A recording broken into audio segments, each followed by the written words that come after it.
Welcome students, welcome to my channel. This is Kanhaiya Pathak और आज हम पढ़ने जा रहे हैं नंबर सिस्टम का 4 पार्ट। नंबर सिस्टम में पार्ट 1 किए, पार्ट 2 किए, पार्ट 3 किए, 3 कंटेंट कंप्लीट कर लिए हम लोग।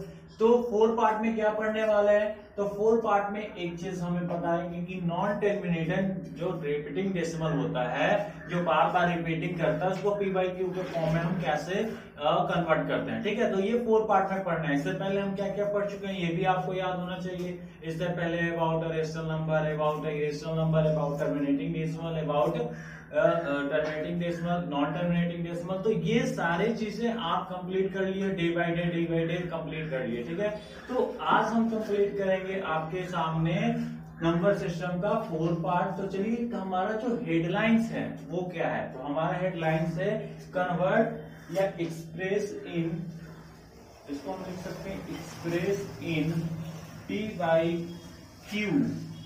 By Q form. तो इस पे हम 3, 4, 5, 6 आपको ऐसा एग्जाम्पल बता देंगे कि कभी भी आप एग्जाम में बैठो या किसी तरीके के टेस्ट में बैठो या क्लास में बैठो और आपको इस तरह के क्वेश्चन मिल जाए तो बिल्कुल आप घबराओगे नहीं उस समय। बहुत ही आसान तरीके से इस चीज को बना लोगे। बिल्कुल आसान तरीका बता रहे हैं इसको करने का, जो आपको 4 में से 4 मार्क्स दिला सकता है। ये भी आपको बता दे रहे हैं, 4 में से 4 मार्क्स दिला देगा। ठीक है, तो कोई भी आप एग्जाम्पल एक उठा लो। जैसे हम एक स्टार्टिंग का एग्जाम्पल उठाते हैं। एग्जाम्पल हमारा 0.4, जिसपे आप मान लो कि 4 पे ही बार दिया हुआ है। तो 4 पे बार दिया गया है तो इसका मतलब ये हो गया। तो 4 को इन्फिनिटी टाइम्स में आप रिटर्न कर सकते हो, लिख सकते हो 4 को। ठीक है, तो सबसे पहले हम language is very important in mathematics. आप मैथमेटिक्स में लैंग्वेज लिखोगे आपको फुल टू फुल मार्क्स मिलने वाला है। तो लैंग्वेज आपको छोड़ना नहीं है। तो चलिए लैंग्वेज से स्टार्ट करते हैं। लेट बी, हम सबसे पहले इसको मान लेंगे कि x इक्वल टू 0.2 ये। ठीक है, let be x equal to that आप मान लोगे। उसके बाद हम अगर इस बार को हटाएंगे तो मैंने बताया है आपको कि अगर बार हटता है तो आपको क्या डेसिमल के 3 टाइम्स ही नहीं, इनफिनाइट टाइम्स। कितने टाइम्स? इनफिनाइट टाइम्स क्या होगा? ये होगा। तो आप इसको हम क्या मान लेते हैं? इक्वेशन 1 मान लेते हैं। ठीक है, x इक्वल टू 0.444 यहाँ पे S1 तक हो जाएगा। तो ये हमारा फर्स्ट इक्वेशन हो गया। चलिए, फर्स्ट इक्वेशन के बाद हम क्या देखेंगे? हम देखेंगे कि यहाँ पे डेसिमल के बाद कितने नंबर है। जब डेसिमल के बाद एक नंबर हो और उस पे बार है तो 10 से मल्टीप्लाई करेंगे। डेसिमल के बाद 2 नंबर हो और दोनों नंबर पे बार है तो 100 से मल्टीप्लाई करेंगे। डेसिमल के बाद 3 नंबर हो और तीनों पे बार हो तो 1000 से मल्टीप्लाई करेंगे। इट मींस हमें ये क्या समझ में आ रहा है? समझ में ये आ रहा है कि जितनी डेसिमल के बाद नंबर्स हैं उतने जीरो लगा के हम मल्टीप्लाई कर देंगे बहुत ही आसान तरीके से। तो चलिए, यहाँ पे कितने नंबर्स हैं? यहाँ पे डेसिमल के बाद एक नंबर है। तो एक नंबर है तो हम चलिए करते हैं। तो लिखेंगे मल्टीप्लाई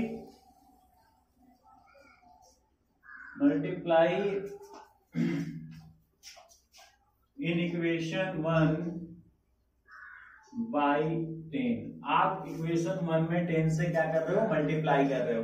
तो चलिए मल्टीप्लाई करके देख लेंगे। वहां पे इक्वेशन 2, यहाँ पे हमने 10x हो गया, x को 10 से मल्टीप्लाई किए 10x हो गया। अब इस नंबर को आप कभी भी 10 से मल्टीप्लाई करोगे, इस तरह के नंबर को, जैसे ये हो गया 4 हो गया, ये आप इस तरह के नंबर को अगर 10 से मल्टीप्लाई करोगे तो एक डिजिट क्या आ जाता है? पॉइंट के उधर चला जाएगा, डेसिमल के उधर चला जाएगा। तो इसको लिखेंगे क्या? 4.444। इसको तो बढ़ा सकते हैं ना इसी तरीके से, इसको बढ़ा देंगे क्योंकि ये जितने टाइम्स है इसको भी उतना ही टाइम्स करना है। तब जाके हमारा लास्ट में जब सब्ट्रैक्ट करेंगे तो बहुत इजीली वो कट जाएगा। तो हमारा ये आ गया 4.444 dot dot dot to infinite, और यहाँ पे हम इक्वेशन 2 ले लेते हैं। ठीक है, ये 2 चीज करने के बाद बाय सब्ट्रैक्टिंग लिख देंगे। बाय सब्ट्रैक्टिंग सब्ट्रैक्ट कर रहे हो आप। ठीक है, देन बाय सब्ट्रैक्टिंग इक्वेशन 2 को इन इक्वेशन 1। इस तरह से हम क्या कर रहे हैं? सब्ट्रैक्टिंग कर रहे हैं। तो सब्ट्रैक्ट कर रहे हैं तो इक्वेशन 2 जो है हमारा यहाँ पे बिगर है। कंपेरिजन करेंगे इक्वेशन 1 से तो वो उससे बड़ा होगा। तो बड़ा होगा तो 10x इक्वल टू, सबसे पहले उसको लिखेंगे 444 टू इन्फिनाइट, और यहाँ पे हो जाएगा x equal to 0.4444 to infinite. ये हमारा हो गया। और बाय सब्ट्रैक्टिंग करते हैं तो आपको पता है कि जब सब्ट्रैक्टिंग करते हैं तो यहाँ पे साइन क्या हो जाता है, चेंज हो जाता है। तो मतलब प्लस साइन होगा तो माइनस साइन, है ना। तो यहाँ पे 10x में से 9x गया तो ये हो गया आपका। अब आप देखो कि पॉइंट के बाद ये जो नंबर है टू इन्फिनाइट टाइम, ये आप कैंसिल कर सकते हो, ठीक है। बस यही चीज को आपको समझना है कि जो पॉइंट के बाद जो नंबर्स हैं उसे हम कैंसिल कैसे करेंगे। तो इस तरीके से आप कैंसिल कर दोगे, ठीक है। और यहाँ पे हमारा 4 बच जाएगा, ठीक है। तो x इक्वल टू क्या आ जाएगा, 4/9। ये डिविजिबल नहीं होता है और ये हमारा क्या हो गया, आंसर हो गया, ठीक है। बहुत अच्छे तरीके से जान लोगे, बहुत ही सिंपल तरीके वैसे हमने इस चीज को जाना। पहले क्या था, 0.44 के ऊपर एक बार था, इसको हम x इक्वल टू मान लिए, सपोज कर लिए। सपोज करने के बाद हम इसको 3 टाइम्स क्या किए, बढ़ाए। आप 3 टाइम्स बढ़ाओगे, 4 टाइम्स बढ़ा दो या 5 टाइम्स बढ़ा दो। याद रखना आपको ये है कि सेकेंड इक्वेशन में जितना बढ़ेगा, ठीक है, सेकेंड इक्वेशन में जितना बढ़ेगा ये दोनों सेम होना चाहिए। पॉइंट के बाद अगर सेम डिजिट नहीं होगा तो हमारा क्या होगा, यहाँ पे कटेगा नहीं। अगर 4 टाइम्स बढ़ाते तो 4 टाइम्स होता तो वो कटता, ठीक है। तो वो सेम होना चाहिए। उसके बाद ये 10 से मल्टीप्लाई क्यों हुआ, what is the reason behind it, कि 10 से हमने मल्टीप्लाई क्यों किया। तो दैट रीजन ये है कि यहाँ पे एक नंबर है, अगर यहाँ पे 2 नंबर होता तो 100 से 3 नंबर होता तो 1000 से, इस तरह से जीरोस बढ़ते जाते हैं। तो यहाँ से 10 से मल्टीप्लाई किए, फिर इक्वेशन 2 को इक्वेशन 1 से सब्ट्रैक्ट कर लिए, और एट ऑल हमारा आंसर एग्जैक्टली मिल गया है 4/9। ओके, तो ये हमारा एग्जांपल 1 है। एग्जांपल 2 को इसके सामने लाते हैं, देखते हैं एग्जांपल 2 क्या कह रहा है। एग्जाम्पल 2 भी एक अच्छे तरीके से आप 1 डिजिट पे नहीं बनाओगे, क्योंकि 1 डिजिट पे मैं बना के दिखा दिया हूं। आप चलिए 2 डिजिट पे बनाते हैं। जैसे एक एग्जाम्पल ले लेते हैं 1.27। अब देखिए ये 1.27 है, लेकिन 27 पे क्या है, बार लगा हुआ है, यानी कि 27 को हम बढ़ा सकते हैं, ठीक है। तो 27 को बढ़ा देंगे। सबसे पहले बढ़ाने से पहले हम इसको x इक्वल टू मान लेंगे 1.27। अब यहाँ पे x इक्वल टू, जब मैंने इस चीज को कन्वर्ट कर लिया, सपोज कर लिया है, तो आप इसको लिखेंगे 1.272727, ठीक है। हमने इतना बढ़ा लिया, डॉट डॉट डॉट भी यहाँ पे हम क्या कर लेंगे, रिप्रेजेंट कर लेंगे, क्योंकि ये फिनाइट तक है। ओके, तो इनफिनाइट तक है, इसलिए डॉट डॉट डॉट कर लेंगे। अब सेकंड वन क्या चाहिए, तो हमारा डेसिमल पे कितने डेसिमल पे बार लगा हुआ है, तो 2। तो 2 के लिए 2 0 मतलब 1 लगा के, यानी कि 100 से मल्टीप्लाई करेंगे। ये चीज तो समझ में आ ही रहा होगा आपको। तो लिखेंगे यहाँ पे मल्टीप्लाई बाई 100 इन इक्वेशन 1। आप इक्वेशन 1 में जब 100 से मल्टीप्लाई कर रहे हो तो 100 से मल्टीप्लाई LHS में करोगे, तो LHS में करोगे तो 100x, RHS में करोगे, आपको फिर वही चीज बता रहे हैं कि जितना जीरो होगा उतना डिजिट आपको डेसिमल के उधर चला जाएगा, यानी कि 127 आ गया, 0.27 27 और 27। ये क्यों कर दिए 27 27 27 3 टाइम्स, क्योंकि यहाँ भी 27 27 27 था और यहाँ भी इतना होगा, तब जाके जब हम नीचे जाके सब्ट्रैक्ट करने वाले हैं अगले प्रोसेस में, तो हमारा वो क्या हो जाएगा, वो डिविजिबल हो जाएगा। तो हमने ये चीज कर लिया और यहाँ से डॉट डॉट डॉट करके, that is our second equation. हमें सेकेंड इक्वेशन मिल गया। अब जब सेकेंड इक्वेशन मिल गया है, फर्स्ट इक्वेशन मिल गया है, तो बाय सब्ट्रैक्टिंग हम यहाँ पे एक और काम करने वाले हैं,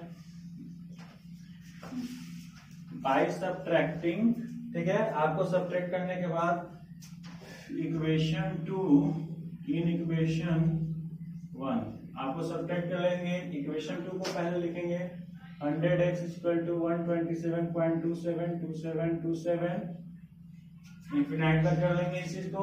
और उसके बाद x इक्वल टू, अब यहाँ पे आपको एक चीज और देखना है कि हम इस तरीके से सुटेबल करेंगे उस चीज को कि आपका जो पॉइंट आएगा वो सेम आना चाहिए। अब यहाँ पे कुछ नहीं है तो आप इसको 0 लिख लोगे। इस तरह का हमने डेसिमल का ऐड किया है, सब्ट्रैक्ट किया है, तो इस तरह से हम लोग नियम को जानते हैं। तो 27 यहाँ भी उतने ही टाइम्स हो जाएगा जितना टाइम्स यहाँ पे है। अब यहाँ पे सब्ट्रैक्ट करेंगे तो आपको फिर बताते हैं कि साइन क्या होता है, साइन चेंज होता है। साइन को चेंज कर लिए, डेसिमल के बाद वाले नंबर को इजिली हमने डिविजिबल कर लिया, कटा दिया एक दूसरे से। अब 127 में से 1 एक जाएगा तो 126 और यहाँ पे 99x। यहाँ पे x equal to x equal to आप लिख सकते हो 126 और 99 से। इसको सिंपलेस्ट फॉर्म में भी कर सकते हो। अगर ये कट रहा है तो देख लो 3 से ऊपर नीचे डिविजिबल हो रहा है तो 3 से 4 टाइम ये 12, 2 टाइम ये 6 और 3 से ये भी हो रहा है 33 टाइम। अब क्या ये डिविजिबल हो रहा है तो फिर से 3 टाइम में हो रहा है तो ये 14 टाइम में हो रहा है और ये 11 है। तो इस चीज को हम लिख सकते हैं 14/11। तो आप कितने आसानी से इस क्वेश्चन को बहुत सॉल्व कर लेते हैं, बहुत ही आसानी से सॉल्व कर लेते हैं। अगर हमें जरा से भी नियम को बता दें, नियम जानते हैं तो इस क्वेश्चन को बहुत ही आसानी तरीके से आप सॉल्व कर सकते हैं। तो आपको इम्पोर्टेंट ये चीज लगता है नियम को जानना, ठीक है। तो आपको नियम जानते हो तो आप इस चीज को क्वेश्चन को मतलब विद इन मुझे लगता है 1 मिनट से 2 मिनट, अगर आपका कैलकुलेट बहुत ही अच्छा है, कैलकुलेशन बहुत ज्यादा अच्छा है तो 1 मिनट से 2 मिनट में इस क्वेश्चन को आप सॉल्व कर लोगे ताकि आप अगले क्वेश्चन को भी कर पाओ। तो ये सिर्फ मेरा दूसरा एग्जांपल था। इस तरह के 2 एग्जांपल आपको दिखाएंगे तो आपका सारा डाउट भी क्लियर हो जाएगा इस तरीके से। तो डाउट भी ज्यादा रखना नहीं चाहिए स्टूडेंट्स, क्योंकि जब तक आपका डाउट क्लियर नहीं होता दूसरा डाउट तो लाना ही नहीं चाहिए, ठीक है। तो डाउट क्लियर आपको करना है तो अधिक से अधिक एग्जांपल्स को बनाइए, अधिक से अधिक एग्जांपल क्रिएट कीजिए और बिना वीडियो स्किप किए हुए देखिए, क्योंकि अगर स्किप आप अगर कर लोगे तो आपको कुछ समझ में फिर नहीं आएगा। तो सिर्फ 5 मिनट और 6 मिनट या 10 मिनट का ये वीडियो बन रहा है तो उस चीज को कंटिन्यूअसली देखते रहिए जो कि आपको ये समझ में है। तो थर्ड एग्जाम्पल की तरफ चलते हैं कि हमारा थर्ड एग्जाम्पल है क्या। तो थर्ड एग्जाम्पल के लिए हम एक और एग्जाम्पल अपने मन से सपोज कर लेते हैं। वो क्या है 0.235, ठीक है। अब 0.235 लेकिन हमने बार सब पे नहीं देके हमने सिर्फ 2 को छोड़ दिया है और 35 पे बार दे दिया है। तो इसका तो बनाने का तरीका अलग होगा।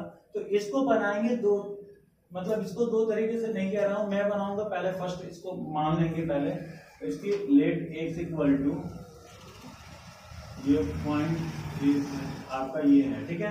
तो ये जो 2 है जिसपे बार नहीं है वो आप उधर लेके जा सकते हो, मतलब क्या डेसिमल के उधर, और उसको ले जाने के लिए क्या करना होगा, तो उसको ले जाने के लिए हमें कुछ नहीं करना होगा, 10 से मल्टीप्लाई करना होगा। तो हम करते हैं पहले मल्टीप्लाई बाई 10 इन इक्वेशन 1। आप अगर इक्वेशन 1 में 10 से मल्टीप्लाई कर लेते हो तो आपका इक्वेशन क्या है 10x। अब आपका 2 उधर चला गया 2.6। अब देखिए उसी तरीके से आपका आ गया जैसे पहले बना रहे थे उस तरीके से आ गया है। अब यहाँ पे हम क्या कर लेंगे, अब इसको हम लिख सकते हैं उस तरीके से जिस तरीके से हम पीछे लिखे थे। कैसे, जैसे हमने इसको इनफिनाइट टाइम नहीं लिखा था लेकिन अब इनफिनाइट टाइम लिख सकते हैं और इसको हम इक्वेशन 2 मान लेते हैं। चलिए 2 जब हो गया तो आप क्या करोगे, अब ये आपको बता दें कि 2 नंबर पे बार है तो 100 से हमें क्या करना है मल्टीप्लाई करना है। तो आप 100 से मल्टीप्लाई करो तो देख सकते हो आप मल्टीप्लाई बाई 100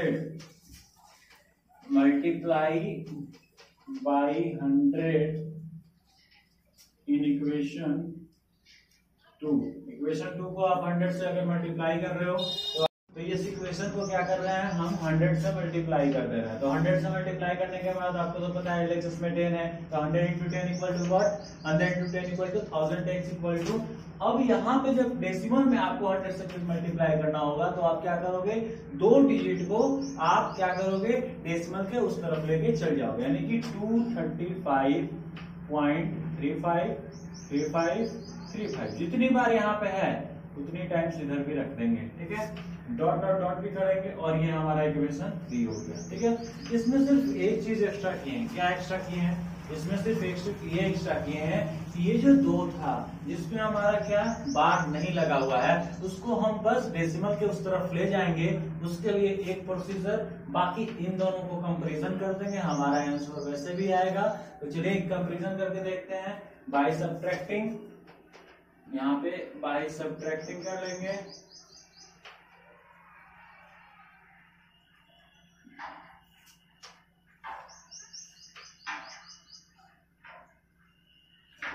इक्वेशन 2 को इक्वेशन 1 से सब्ट्रैक्टिंग कर लेंगे तो यहाँ पे हम कर लेते हैं जो कि आपको समझ आ जाए। तो 1000 x इक्वल टू 235.3535 ये क्या हो गया ऐसे हम लोग चला गया, यानी कि इनफिनाइट टर्म्स तक चला गया पूरी तरीके से। अब इस चीज को हम लिख लेंगे 10x, यहाँ पे है हमारा 10x इक्वल टू और यहाँ पे 2 है तो 2.35, 35 और 35, ये भी आपका इनफिनाइट टर्म्स तक चला गया। तो प्रैक्टिस में क्या होता है, साइन चेंज हो जाता है। साइन चेंज का मतलब पहले आप याद कर लो डेसिमल टर्म को कटा दोगे। अगर डेसिमल टर्म को कटा दोगे तो आपका बहुत ही इजी बन जाएगा ये क्वेश्चन। डेसिमल टर्म हमारा यहाँ से कट गया।